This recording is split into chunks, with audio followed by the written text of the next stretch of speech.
भोला एक गरीब किसान था। वह गांव के एक छोटे से घर में अपनी पत्नी और बेटी मुनिया के साथ रहता था। मुनिया एक सीधी सरल भोली भाली लड़की थी। भोला और उसकी पत्नी अपने खेतों में काम करते थे और मुनिया स्कूल पढ़ने जाती थी। भोला को बस अपने खेतों का ही सहारा था, उसी से उनका गुजारा चलता था।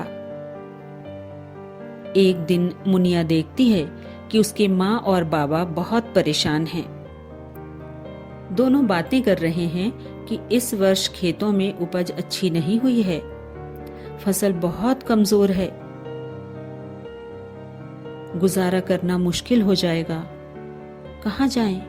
किससे मदद मांगे? कुछ समझ नहीं आ रहा। ऐसा कहकर दोनों बहुत परेशान होते हैं।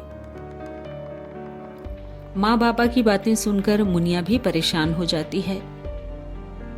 वह हाथ जोड़कर ईश्वर को याद करती है और कहती है, हे भगवान, मेरे माँ बाबा की मदद करो, मेरे खेतों की फसल अच्छी कर दो। माँ कहती है कि तुम सबकी सुनते हो, सबकी मदद करते हो, फिर हमारी भी मदद कर दो भगवान। और ऐसा कहकर वह स्कूल चली जाती है।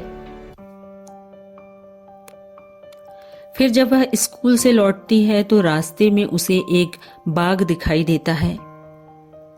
बाग में सुंदर सुंदर तितलियां घूम रही थीं। मुनिया को तितलियां इतनी आकर्षित करती हैं कि उसे पता ही नहीं चलता कि वह कब उनके पीछे पीछे घर से बहुत दूर निकल गई है। तितलियां एक बड़े से पार्क में चली जाती हैं। मुनिया भी उनके पीछे पीछे पार्क में पहुंच जाती है और क्या देखती है कि पार्क के दरवाजे बंद हो गए हैं। वो डर जाती है और पेड़ के नीचे खड़ी हो जाती है। मुनिया क्या देखती है कि सभी तितलियां सुंदर परियों में बदल गई हैं और परियों का दरबार सज रहा है। रानी परी सिंहासन पर बैठी है और वह सब परियों से कहती है,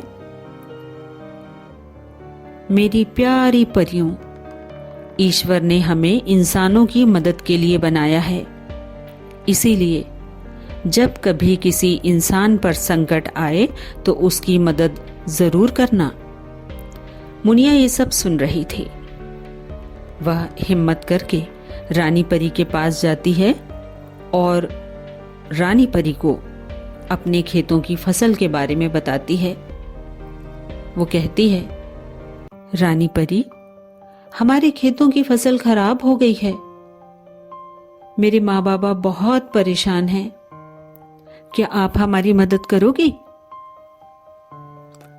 तब रानी परी कहती है, क्यों नहीं, हमें ईश्वर ने इसीलिए बनाया है। और वह अपने जादू से एक रोशनी भेजती है और मुनिया से कहती है, जाओ, अब तुम्हारे खेतों में फसल लहलहा रही है। मुनिया घर आकर सारी बात माँ बाबा को बताती है। फिर वे तीनों खेत जाकर देखते हैं। अरे ये क्या, खेत तो हरे भरे हो गए, ये सब कैसे हुआ? कितनी अच्छी फसल लहलहा रही है। वे तीनों बहुत खुश होते हैं। तब मुनिया कहती है, बाबा, परियों ने हमारी मदद की है। तब माँ बाबा कहते हैं कि हाँ बेटा, परियों ने मदद की है, हमें परियों का धन्यवाद करना चाहिए, लेकिन हमें ईश्वर का भी धन्यवाद करना होगा, क्योंकि जब भी हम परेशान होते हैं ना, तो ईश्वर किसी न किसी रूप में हमारी मदद जरूर करते हैं। तो दोस्तों, कैसी लगी आपको हमारी ये कहानी, मुनिया और तितली परियां? प्लीज इसे लाइक कीजिए,